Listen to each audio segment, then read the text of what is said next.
रब्बे कदीर ने दुनिया की जिंदगी को खेल कूद को तशबीह दिया। दुनिया खेल कूद है, मकान खेल कूद है, बिल्डिंग खेल कूद है, जायदाद खेल कूद है, प्रॉपर्टी खेल कूद है, दौलत सरबत खेल कूद है। असली जिंदगी है तो आखिरत की। बेशक बेशक आखिरत की जिंदगी असली जिंदगी। दुनिया की जिंदगी खेल कूद को कहा। आओ मैं समझाना चाहता हूं रब ने खेल कूद से क्यों तशबीह दिया।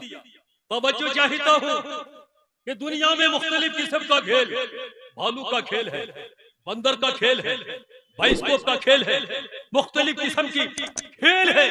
बाइस्कोप का खेल एक काफी तस्वीरें होती है, उसमें बगदाद की तस्वीर है, मदीना की तस्वीर है, मक्का की तस्वीर है, मुख्तलिफ जगहों की तस्वीर है, दिल्ली के जामे मस्जिद की तस्वीरें हैं, लखनऊ के अजायब घर की तस्वीरें हैं। उसमें लाइट जला दी जाती है और घुमाया जाता है। मक्का देखो, मदीना देखो, काबा देखो, दिल्ली की जामे मस्जिद देखो, लखनऊ का अजायब घर देखो। कब तक नजर आता है?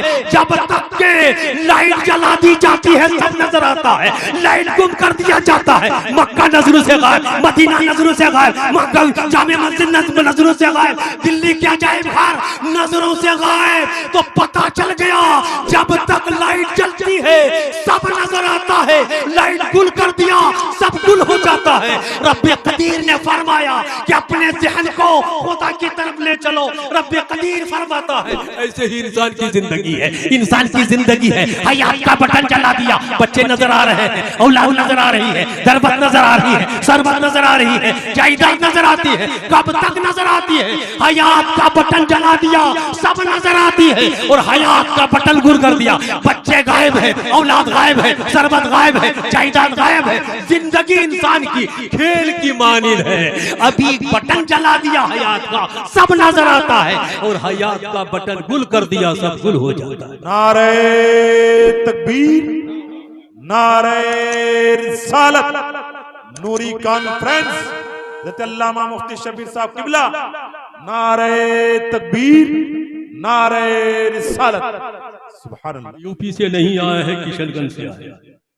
पूरे डिस्ट्रिक्ट के लोग पहुंचते हैं उत्तर दिनाजपुर और डिस्ट्रिक्ट किशनगंज की ये मुफ्ती शब्बीर के बाद काजी शहरी किशनगंज। मैं गवर्नमेंट का पावरफुल एक जज की हैसियत से हूं जो आज आपके बीच में खिताब कर रहा हूं। दारुल कज़ा में बड़े बड़े लोगों को आना पड़ता है, भाई दारुल कज़ा यहाँ उठ के आया है। बेशक बेशक वाह। तवज्जो के साथ सुनो, बहुत कीमती मेरा वक्त है, मैं ज्यादा टाइम देने वाला नहीं। अभी तुरंत मैं गाड़ी पे बैठूंगा, फिर मैं अपनी किशनगंज जाऊंगा। मैं कह रहा था हैसियत के बदल जाने से हुक्म बदल जाया करता है। मौलाना तौकीर हज बैतुल्लाह से आए, जमजम का पानी लाया, खजूर लाया। आप एक जिया गाछी के नूरी जामे मस्जिद का खतीब व इमाम हज करके आया है। हर चार तरफ से लोग आए, आपने खिदमत के लिए खजूर दिया, जमजम का पानी दिया। बैठकर लोग खजूर खाने लगे, जमजम का पानी पीने लगे। मौलाना तौकीर ने कहा नहीं नहीं, बैठकर पानी मत पियो, खड़े होकर पियो। कहा मौलाना इससे कबल आपकी तकरीर नूरी जामे मस्जिद में होती थी, बैठकर खाओ, बैठकर पियो, बैठ करके खाना पीना करो, खड़े होकर नहीं। अभी आप हमको हुक्म दे रहे हैं खड़े होकर काया, कौन सा मसला है? कहा मियां तुम समझते नहीं, या मैंने मसला बताया था दुनिया के पानी का, जिया गाछी के पानी का, जगदीशपुर के पानी का, तलकोल्हा के पानी का, बंगाल के पानी का, इलाके के पानी का। लेकिन ये हुक्म जो मैं आया हूँ मक्का शरीफ से, इसका हुक्म अलग है। जमजम का पानी जब भी पियो खड़े होकर पियो, खजूर खाओ तो खड़े होकर पढ़ो। पता चल गया पानी वही है, रंग वही है, कैफियत वही है, मजा वही है। वही पानी जो जमजम का पी रहे हैं वैसे ही जिया गाछी का पानी है, वही जगदीशपुर टैंकर का पानी है, लेकिन उसे वही पानी जब जमजम के कुएं का पी रहे हैं तो उसका हुक्म और होता है। वही पानी जब बैठकर पीने यहाँ का पीते हैं तो हुक्म मिलता है बैठकर जमजम का पानी पीना होता है। तो खड़े होकर पता चल गया जमीन के नीचे से दोनों पानी निकल रहा है, मगर वो पानी जो जमजम के कुएं से निकल रहा है उसका हुक्म और हो जाता है। वही पानी जो जमजम के जो जिया गाछी के जमीन से पानी निकल रहा है, हुक्म होता है खड़े होकर बैठकर पिया करो। पानी पता चला जमीन से निकल रहा है, मगर वही पानी जब जमजम के कुएं से निकलता है हुक्म और हो जाता है। वही पानी जमीन से निकल रहा है, जिया गाछी से निकल रहा है, हुक्म होता है बैठकर पिया करो। पता चल गया कि वो पानी जो जमीन से निकल रहा है जिया गाछी के कुएं से निकल रहा है, हुक्म होता है बैठकर वही पानी जमीन से निकल रहा है। और वही पानी जमजम के कुएं से निकलता है, हुक्म होता है खड़े होकर बर्तन किया करो। पता चला निस्बत के बदल जाने से हुक्म बदल जाता है। और जिसके पास दौलत हो मगर वो दीन की तरफ लगा रहे। हज़रत उस्मान गनी रज़ी अल्लाह ताला दौलत के मालिक थे, अबू बकर सिद्दीक भी दौलत के मालिक थे, उमर फारूक दौलत के मालिक थे, उमर इब्न अब्दुल अजीज दौलत के मालिक थे। लेकिन दीन के नाम पर हजरत उस्मान गनी, हजरत अबू बकर सिद्दीक, उमर फारूक, रसूल पाक का जब ऐलान होता था तो हर कोई अपनी अपनी दौलतों को लेकर कदम नाज़े मुस्तफा में कुर्बान कर दिया जाता था। हजरत उमर फारूक ने अपनी दौलत का 2 हिस्सा किया, आधा घर पे रखा और आधी पूरी दौलत को नबी के कदमों पे। कुछ तो बोलिए। उमर ने कहा अब की अबू बकर सिद्दीक से आगे ले जाए। दौलत का पूरा हिसाब किया, आधा घर पे आधा नबी के कदमों पर। लेकिन कुर्बान जाओ अबू बकर सिद्दीक घूमते हुए आ रहे हैं, मस्ताना मार आ रहे हैं, रसूल पाक के कदमों पे दौलत को लाकर पेश कर रहे हैं। अल्लाह गनी सारी दौलत पेश किया, झाड़ू भी पेश किया, चक्की भी पेश किया, लोटा भी पेश किया, बगला भी पेश किया, हर चीज कदमे नाज़े मुस्तफा में पेश कर दिया। पूछा अबू बकर सिद्दीक कुछ भी बचा है कि नहीं है? कहा परवाने को चढ़ा, बुलबुल को फूल बस, सिद्दीक के लिए खुदा का रसूल बस। हमने सारी चीजें आपके कदमों पे कुर्बान कर दी। नारे तकबीर, नारे रिसालत, नूरी कॉन्फ्रेंस, हज़रत अल्लामा मुफ्ती शब्बीर साहब किबला। सुभान अल्लाह माशाअल्लाह। साहबाए कराम ने दौलत रखा जरूर, दौलत को खुदा की राह में। और इस तरीके की तारीफ उठाकर देखेंगे बेशुमार ऐसी मिलेगी। नबी पाक की बारगाह में हज़रत उस्मान गनी रज़ी अल्लाह ताला अन्हु हाजिर हो गए। अर्ज किया आका, बरसों से दिल में तमन्ना थी काश मेरे घर पर दावत कबूल फरमा। बेटा आज के हफ्ते को मैं चलूंगा और मैं तेरे यहाँ जाऊंगा, मगर मैं अकेले नहीं जाऊंगा, सारे के सारे साहब। वक्त हो गया, तवज्जो चाहूंगा, यही हदीस आखिरी तकरीर बन। उस्मान गनी नबी के कौन? अरे नबी के कौन लगते हैं? दामाद। रसूल पाक के 4 यार अबू बकर सिद्दीक, उमर फारूक, उस्मान गनी, मौला अली। क्या है? किसी को याद नहीं? अबू बकर सिद्दीक, उमर फारूक रसूल पाक के ससुर हैं। उस्मान गनी, मौला अली रसूल पाक के दामाद। 4 में 2 ससुर और 2 दामाद। दामाद आए मेरे रसूल पाक की बारगाह में, सरकार मेरे यहाँ दावत, आज के हफ्ते को चलो, टाइम हो गया। हजरत उस्मान गनी रज़ी अल्लाह ताला अन्हु रसूल पाक की बारगाह में पहुंचे। कहा सरकार वक्त हो गया। रसूल पाक ने ऐलान किया, साहबा चलो उस्मान के घर पे। नबी पाक चलने लगे। अबू बकर सिद्दीक भी है, उमर फारूक भी है, उस्मान गनी भी है, हैदर कर्रार भी है, तमाम सहाबा जा रहे हैं, मगर उस्मान का अंदाज अभी ये पाक जा रहे हैं, उस्मान गनी उनके पीछे पीछे कागज और कलम ले रहे हैं, लिख रहे हैं 1 2 3 4 5 लिखते जा रहे हैं जब तक उस्मान गनी के घर पर नबी न पहुंचे। कागज और कलम लपेट कर आपने गिर दिया। उसके बाद दावतें खिलाया, लाजवाब दावत खिलाया, ऐसी दावत सहाबाए कराम ने कम ही खाया। खाने के बाद वही कागज जो आपने लिखा था बगल से निकाला और निकालने के बाद आपने तमाम सहाबा को मुखातब किया, मुस्तफा को मुखातब किया, नबी आप जब वहां से चलकर अपने घर से मेरे घर पर आ रहे थे तो आपके कदम की गिनती लिख रहा था। जोर से बोलो, अरे जोर से बोलो, इतना 1000 कदम चलकर आप मेरे घर पे पहुंचे, फिर क्या कहना चाहते? कहा जितना कदम चलकर आप अपने घर से मेरे घर तक आए, हर कदम के बदले एक एक गुलाम को खरीद कर मैं खुदा की राह में आजाद कर। सुभान अल्लाह, सुभान अल्लाह, सुभान अल्लाह, माशाअल्लाह। एक आदमी का आज के डेट में कितना दाम है बता सकते हैं? बता सकते हैं? रोड पे एक्सीडेंट होकर देखिए, सरकारी रेट, रोड पे एक्सीडेंट हो जाइए और मरने के बाद सरकार आपको कितना देगा? कम से कम 4 लाख। बोलिए, एक आदमी का दाम सरकार के यहाँ 4 लाख तक। आ रही समझ में? सरकारी रेट।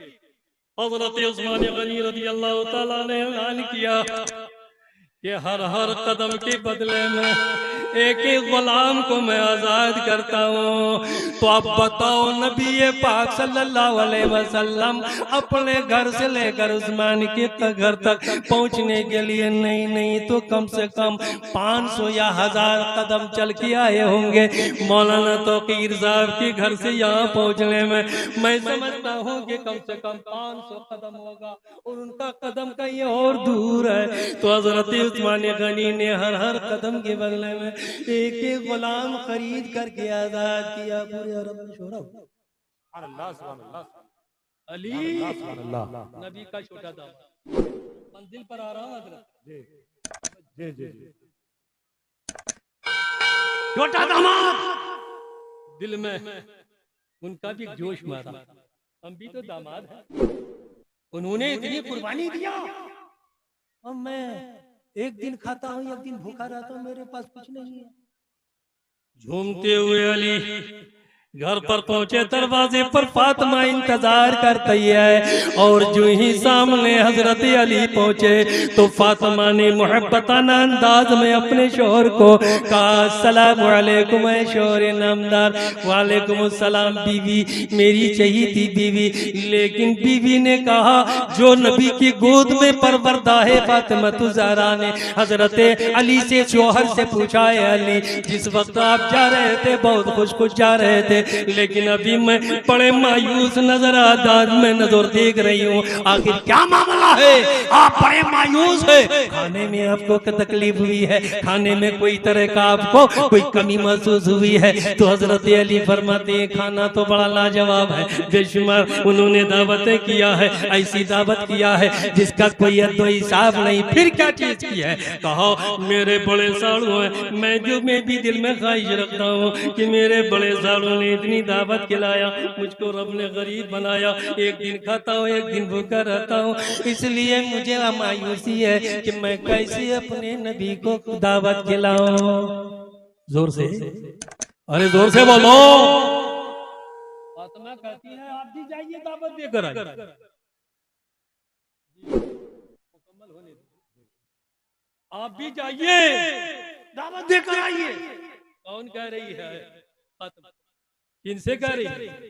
अपने शौहर अली से।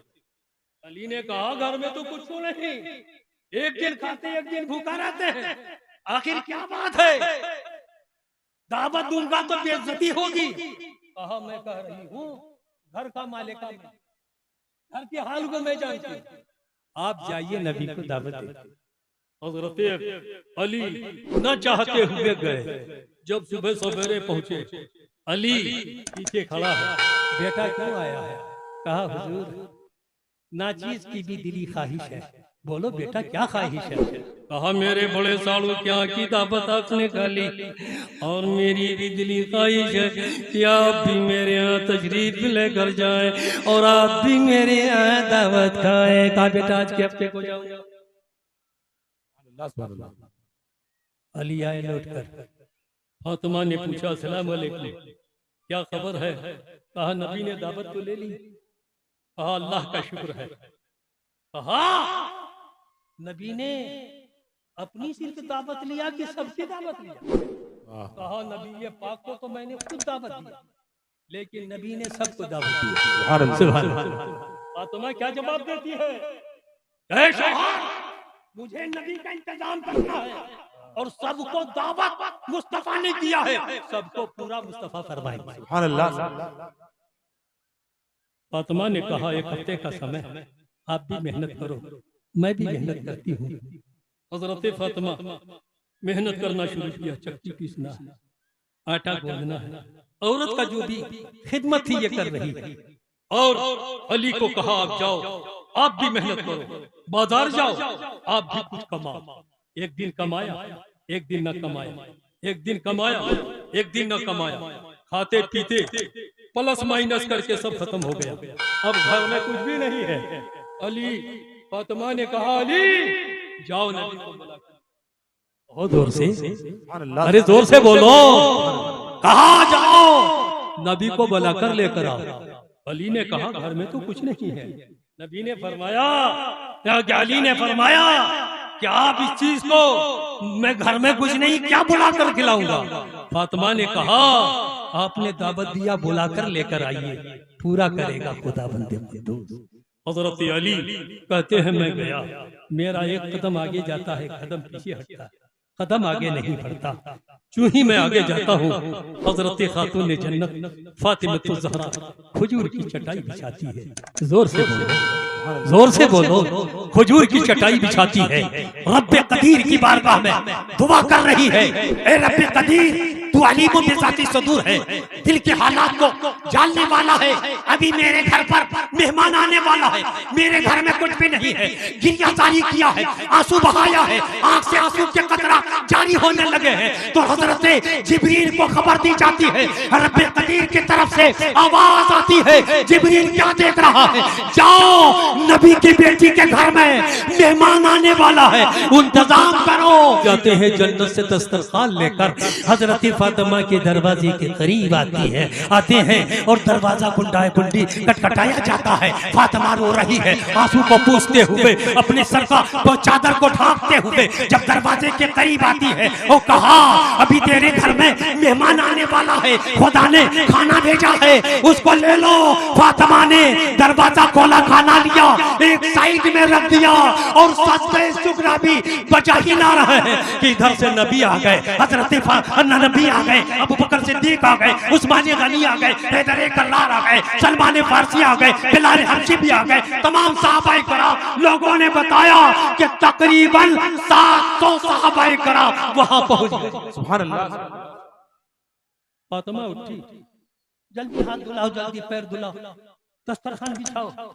अली का चेहरा क्या खिलाया जाएगा? हजरते अली फरमाते हैं कि जब फातिमा का चेहरा मैं देखता हूं तो सारा गम भूल जाता हूं। बीवी हो तो ऐसी। अली कहते हैं इस गुर्बत के आलम में भी फातिमा के चेहरा को मैं देखता हूं तो मुझे सारा गम मैं भूल जाता हूं, खुशी महसूस होती है। फातिमा ने कहा जल्दी हाथ धुलाओ, पैर धुलाओ, मुस्कुराते हुए अली से कहते हैं नबी पाक को हजरत अली ने बैठाया, दस्तरखान भिजाया, हाथ धोकर सब तैयार हुए। अली का चेहरा फक हो चुका, क्या खिलाएंगे? हमने न कोई चावल ला कर दिया, न सब्जी ला कर दिया, कुछ भी नहीं दिया। फातिमा मुस्कुरा रही है, मालूम ऐसा होता पका पकाया रखा हुआ। इतने में देखिए कि हजरत फातिमा ज़हरा ने दस्तरखान लिया, अली के हाथ में थमा दिया, कहो सबको खिलाओ। दस्तरखान उठाने के बाद अली बांटने लगे, इनको दिया, उनको दिया, उनको दिया, उनको दिया, सारे जितने भी सहाबा हैं सबको दे दिया। उसी को कर रहे हैं। दे दिया। और उसके बाद हजरत अली रज़ी अल्लाह ताला अन्हु ने खाना दिया। इतना मौका कहाँ मिला पूछने का? कहा पूछा गया, खाना दे दिया। सारे के सारे खा रहे हैं। एक लुकमा, दो लुकमा, तीन लुकमा। सहाबाए कराम ने हाथ रोक दिया। कहा आका पहले मसला समझाया जाए। हमने दुनिया के बड़े बड़े रोसा के यहाँ खाना खाया है, मगर ये खाना का मजा कुछ और मालूम होता है, टेस्ट कुछ और लग रहा है। रसूल पाक ने फरमाया खाओ खाओ, गिनने की कोई जरूरत नहीं है। लेकिन साहबा ने कहा आका जब तक नहीं बताएंगे हम ना खाएंगे, जब तक नहीं बताएंगे हम ना खाएंगे। इतने में हजरत रसूल पाक सल्लल्लाहु अलैहि वसल्लम ने अली को बुलाया। अली बताओ कहाँ से खाना लाया था? कहा हम कुछ नहीं जानते हैं। इतने में हजरत फातिमा ने आपको दावत देने गया था और जब लौट करके लाया तो यहाँ मेरे हाथ में थमाया। फातिमा से पूछा जाए, बेटी फातिमा कैसे तुमने इंतजाम किया है? कहा ए रसूल पाक अब्बा हुजूर आपको तो सब मालूम है, लेकिन पूछ रहे हैं तालीम उम्मत के लिए, तो मैं बताए देती हूँ कि जिस वक्त आपने मुझको रवाना किया था अपने घर से यहाँ, तो आपने फरमाया था बेटी मैं ये तवक्कल अल्लाह है फहुवा हस्बहू, जो अल्लाह पर भरोसा करता है वही कामयाब होता है। तो हमने खुदा पर भरोसा करके आपके दामाद को मैंने आपके पास भेज दिया। मेरे पास कल भी कुछ नहीं था, आज भी कुछ नहीं था। इतने में गैब से एक आदमी आया और दस्तरखान लेकर मेरे घर के दरवाजे पर आया। कहा खुदा ने खाना बेचा। तो कहा बेटी जानती हो वो कौन था? कहा नहीं। कहा बेटी वो हजरत जिब्रील थी।